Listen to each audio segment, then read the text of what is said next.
Mandroso topo. Miaraka vavy isika tompoko. Mijery sy misaotra ny mankalaza anao izay Jesosy tompotiana io. Mbola ahafahanay mianakavy ny foreto anatrehanao. Na dia zarazara ny toerana misy anay avy zahay ianao dia mahita sy mahalala tompo izao ataonay izao amin'ny alalan'ny zonona izao. Saotra mbola namelanao ny heloka sy mbola namindranao tompo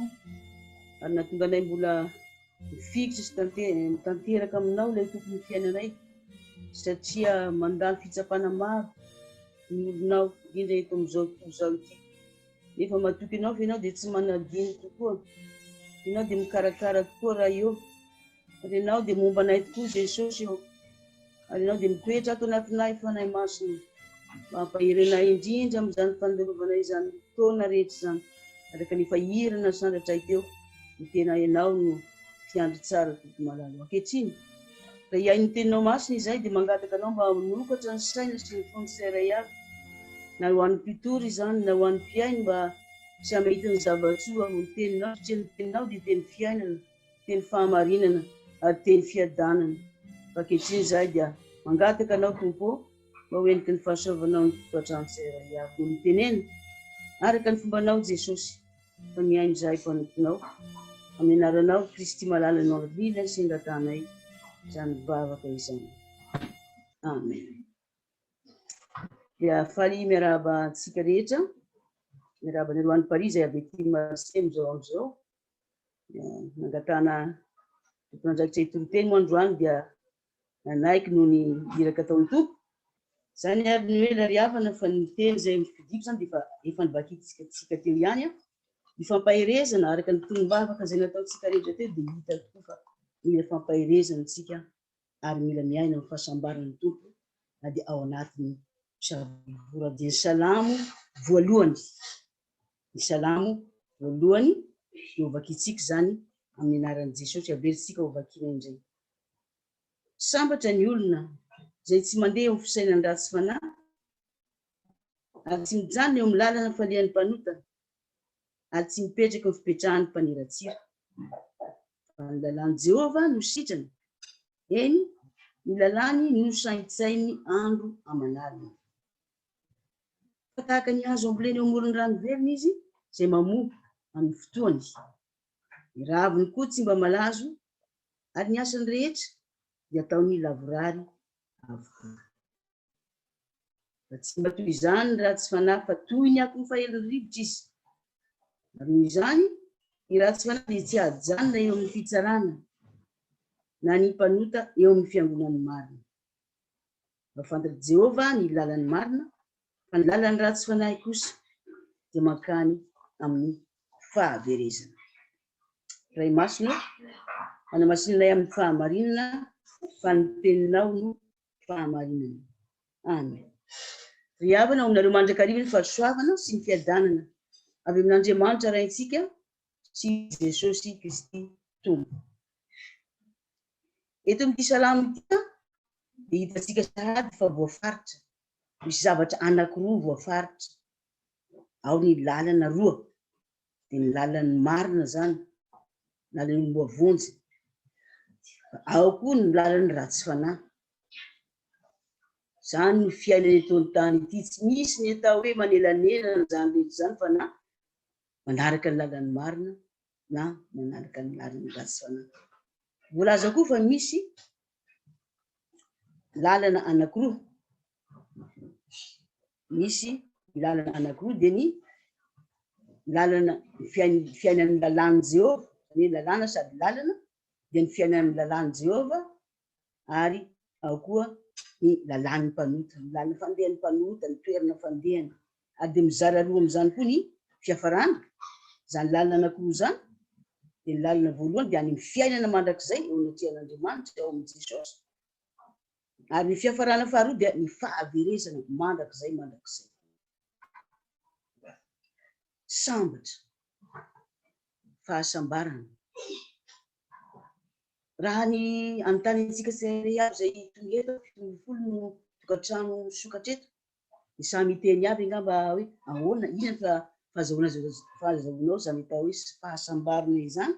ary ahoana fijerinao izany. samy efa andinidinika ilaza tsirairay avy. Kanefa matetika ny zavatra lazaintsika ny zavatra eto an-tany, fahasambarany zavatra eto an-tany. Kanefa lia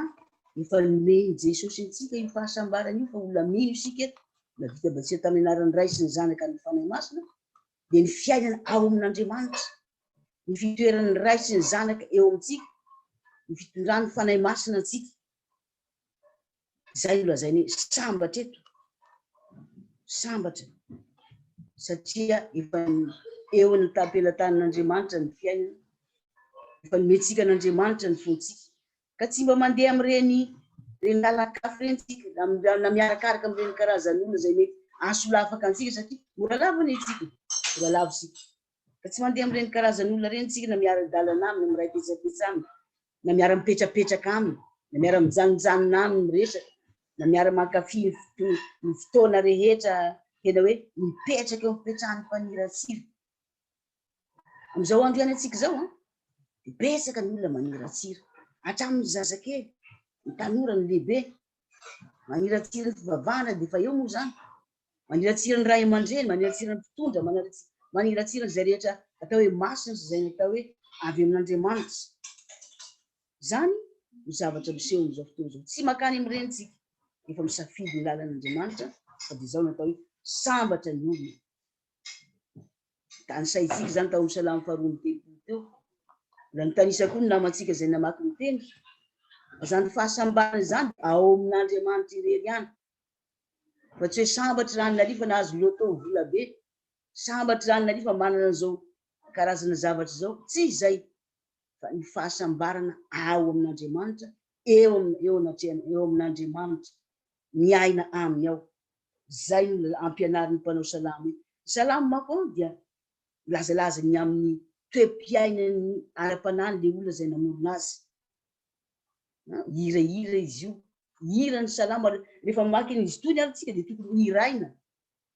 satria hira ampiarahana amin'ny mozika izy io, mozika corde, ny harpa, indray koa dia apongatapaka sy ny ohatran'izany, mozika izy io. Ary ny hiran'izany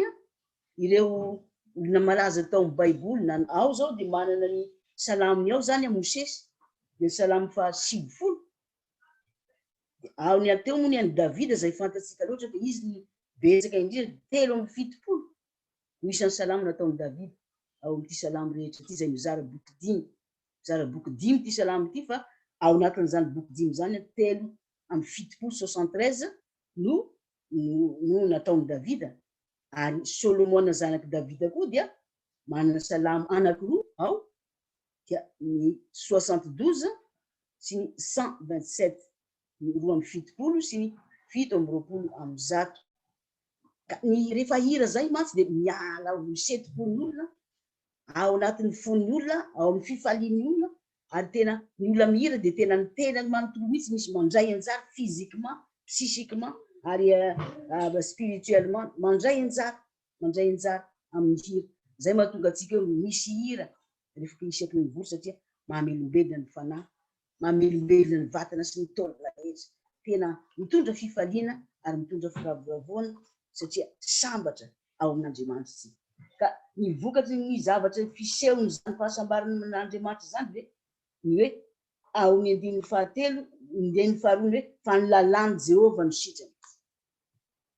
Io ny fototry ny fahasambarantsika, fanolalan'i Jehovah no sitrany, fototry ny fahasambarantsika zany, satria miaina ao amin'Andriamanitra tsika,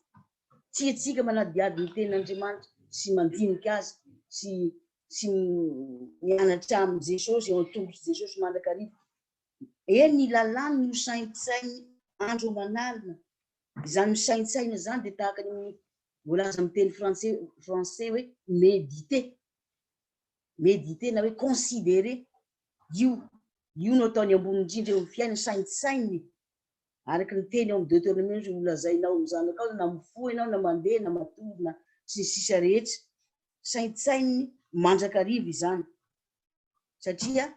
finoana velona ilay tenenin'Andriamanitra zany zavatra rehetra zany. Ka ny atsipirian'ny fiainantsika dia misy référence hatrany hiankinantsika amin'Andriamanitra, mahatonga itsika hisaintsaina an'izany zavatra zany. ny familja sy ny fisaina sy ny zavatra rehetra zany de tokony mba tsy anadiny ny asa-pamonjena nataon'Andriamanitra, indrindra moa antsika amin'ny testamenta vaovao taterina de hoe ny asa-pamonjena de nataon'Andriamanitra tamin'i Jesosy ho an'ny mpanota ho an'izay rehetra lavitra azy. Ny Salamo zany tena ahitana fiainam-ponony izay nanoratra azy ary tsara ny mandinidinika azy indrindra rehefa amin'ny alina misy tena titre eo de hitanao tsara ilaiko ty amin'ity alina ity Jesosy amaky amin'ity andro any arivo azahoako hery azahoako tolotsaina tolom-pahendrena ary indrindra ametrahako ny fitokina amin'Andriamanitra fa de io de teny eto hoe ilalan'i Jehovah ny sitrany ao no ahitana fitsarana riavana ka ninona mitrangy eo amin'ny fiaina zany de voalaza ny 15 amin'ity Salamo voalohany ity ny zavatra miseho dia tahaka ny rano ny hazo amboleny eo amoron'ny rano velona izy izay mamoa amin'ny fotoana ny raviny koa tsy mba malazo ary ny asany dia ataony lavorary avokoa hazo amboleny eo amoron'ny rano velona samy efa nahita an'izany tsy fa tena maitso maivana velombelona tsy rano velona ny mandalo eo amin'ny hazo dia tahaka an'izany mandalo ny hainandro velombelona izy mandalo fitsapana velombelona tsika na de eo zany ary misaotra aza zavatra tsy tokony ataon'izao tontolo zao tsy ataon'izao tontolo zao mihitsy zany ianao fisaorana zany fa sanatry azy ataony raha mandalo zavatra fitsapana toy izany sy velombelona mandraka satria zavatra rehetra iainana de avy amin'Andriamanitra raha isika aviana na ny mangidy na ny mamy na ny sarotra na ny ora atsika amin'Andriamanitra zany rehetra zany mifaliantsika ary zany no mahasambatra atsika tahaka azolombelona izy mamonotoany amin'ny fotoana zany amin'ny fotoana rehetra ilaina azy izy na ao anatin'ny fitsapana de miseho mamira de hoe ny raviny koa tsy mba malazo ary miasa rehetra de tao zany miasa rehetra tao lavoravo koa zany zavatra tena lehibe eo amin'ny ataontsika ninona fitsapana mandalo ninona zavatra miseho miasa manitra ataontsika mandrakarivo tanteraka koa na eo amin'ny fianakavia miasa rehetra mitoerana marena maray mandretsika sy ny manodidina amintsika ary tanteraka koa izany lavorary zany dia eo amin'ny fiainam-piangonana sy ny fiainan'Andriamanitra na ny toriten'Andriamanitra zany na ny amiko azy lavorary avokoa fa misy ny olona misy zavatra tsy bakany olona tony izy misy fitsapana misy olona anankiray izay de nahazo fitsapana izy za tsy hiran'izao to hira salam'izao intsony fa tsy hira iny eo am-piangonana zavatra toy izany no mahazo ny olona mandalo olona rehefa mahazo fitsapana manao grevy amin'Andriamanitra midongy eo anatrehan'Andriamanitra nefa tsy zay fa tena hoe matoky mitompo mandrakarivo zany ny olona sambatra sao de veritsika fa le manana zavatra lehibe manana zavatra tsara sy ny sisa rehetra zay hitatsika na ny manam-bola be na ny manan-karena be fa zay sambatra ny madio am-po fa izy no ahitan'Andriamanitra no ny andininy fahavalo tamin'ny Matthieu 5 isika sambatra ny madio ka izay indrindra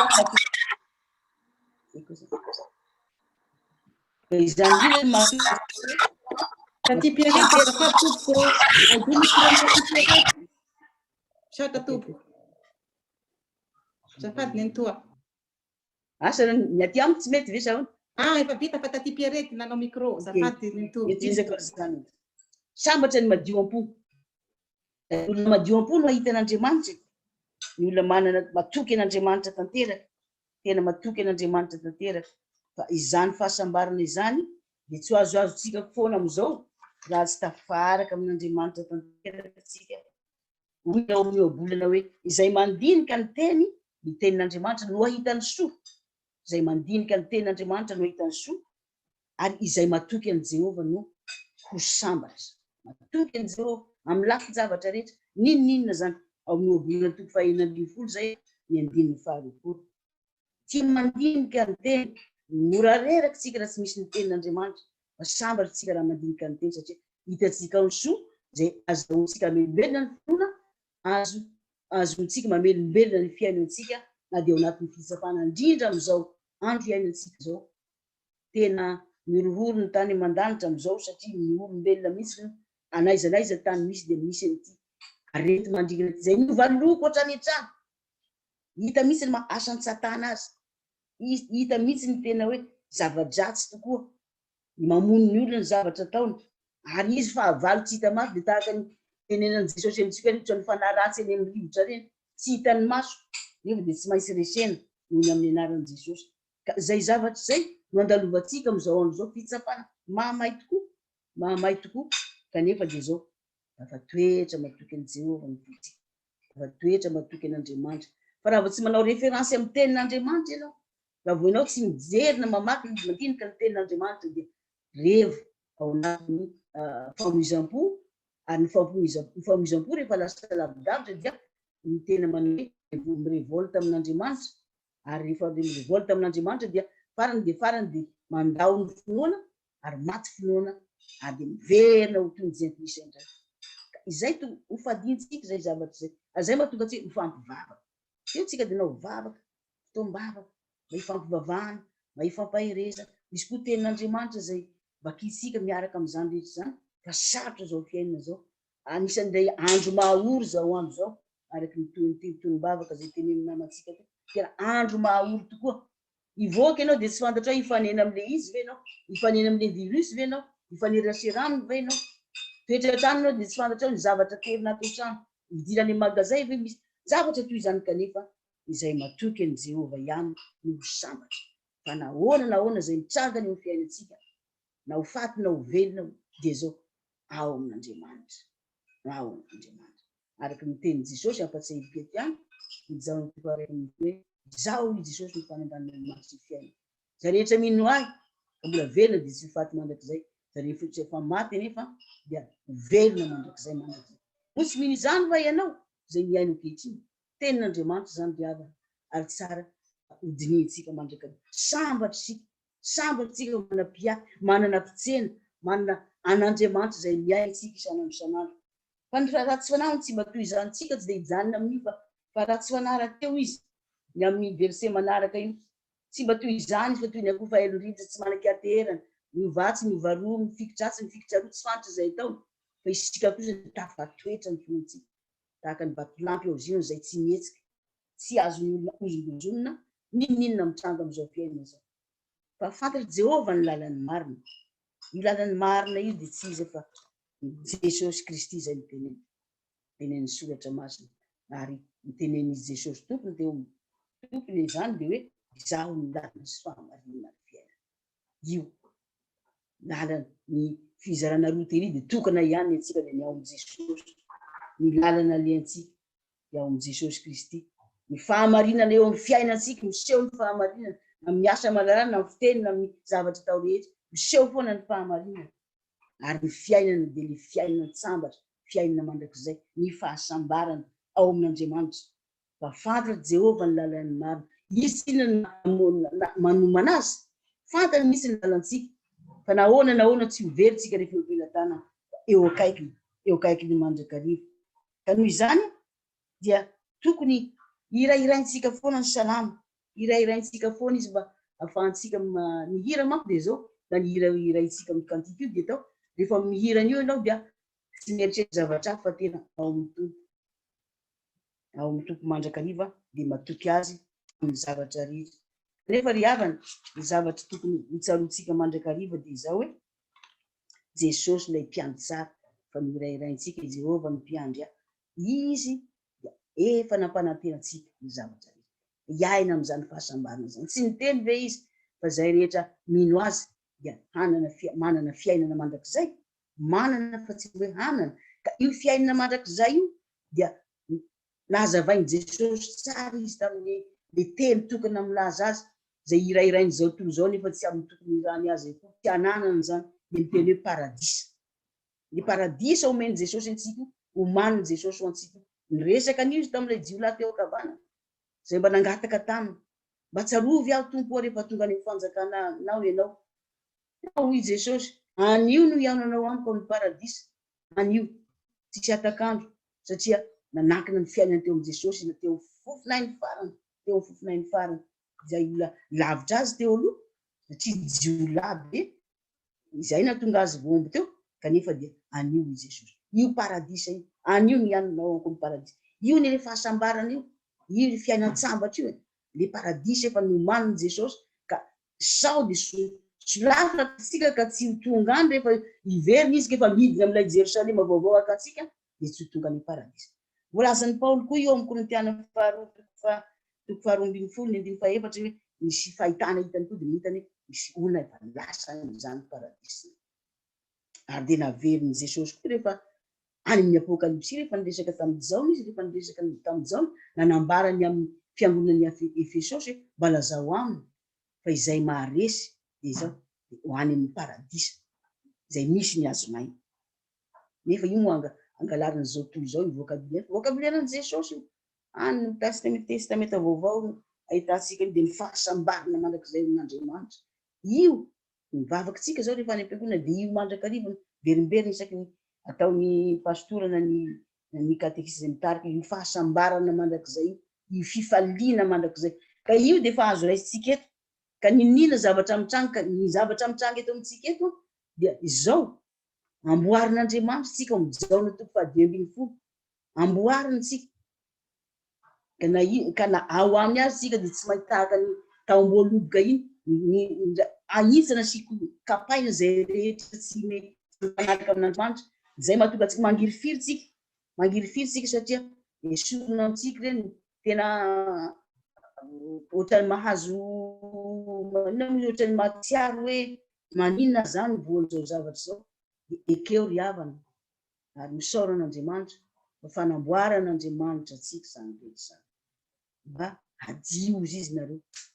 mba hadio ianareo, rehefa madio ianareo no miteny zay hoe ifikirana amin'ny tenin'Andriamanitra amin'ny lalan'i Jehova. Io ny tokony ho tiantsika fa ny lalan'i Jehova ny sitratsika ary io ny tokony saintsaintsika andro manarina tahaka zao fidirana ataontsika zao de ny tenin'Andriamanitra no fampaherezantsika mianakavy zay eto fa izao ry havana Jesosy efa nampanantena ny fiainana mandrakizaytsika ary ijaona toko 2 rehetra iny de tena verimberiny mandrakariva zao zavatra zany izany hevitra zany sy fomba zany sy toerana zany koa izy tamin'ny mpianatra andeha amboatra fitoeranao anareo. Io ny fahasambarana io miandry an'io tsika fa eto tsika de miaina amin'ny fahasambarana ao am-potsika zany hoe secret ao am-potsika ao le izy fa tsy hainy zao toy zao zany satria tsy fantany satria ny fanahy masina tsy miasa ao aminy fa isika kosa de mahafantatra sy mahalala fa ninona ny dia eto ity maningana azy satanaka indray tsika somary lava tafana ihany ny tanan'i Jesosy manala atsika de zao fahasambarana sambatra ny olo izay tsy mandeha amin'ny fisainan'ny mpanota ary tsy mipetraka amin'ny fipetrahan'ny mpaneratsika za tsy mijano eo amin'ny lalana falehan'ny mpanota ary tsy mipetraka eo fipetrahan'ny mpaneratsika fa ny lalàn'i Jehova ny sitrany. Fa de kanery havana no tanteraka amintsika zany teny nataon'ny mpanao Salamo zany mba ho sambatra mandrakarivantsika anana ny fahasambarana mandrakizaytsika amin'ny fiarahana amin'ny Jesosy Kristy tompo fa izy rery ihany no manana an'izany lakilen'izany fahasambarana izany fa raha tsy ao aminy de tsy azo zany tsika very maina foana ny zavatra nataoko ny fiadanan'Andriamanitra omba sy hitoetra ao anaty fotsika rehetra mba hatsaratsika zany toerana izany ary indrindra mba tsy ho laviny tsika rehefa miverina Jesosy.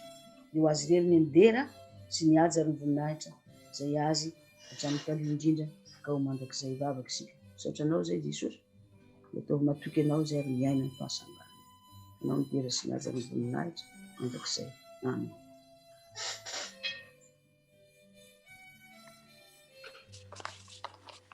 Misaotra an'Andriamanitra sika nanomezana ny teny fampaherezana antsika amin'ny andro anio ity. Eo an'Andriamanitra irery ny voninahitra. Dia misaotra ny Rtoa. Andriamanitra ombanao sy ny ankonanao. Misaotra tompoko.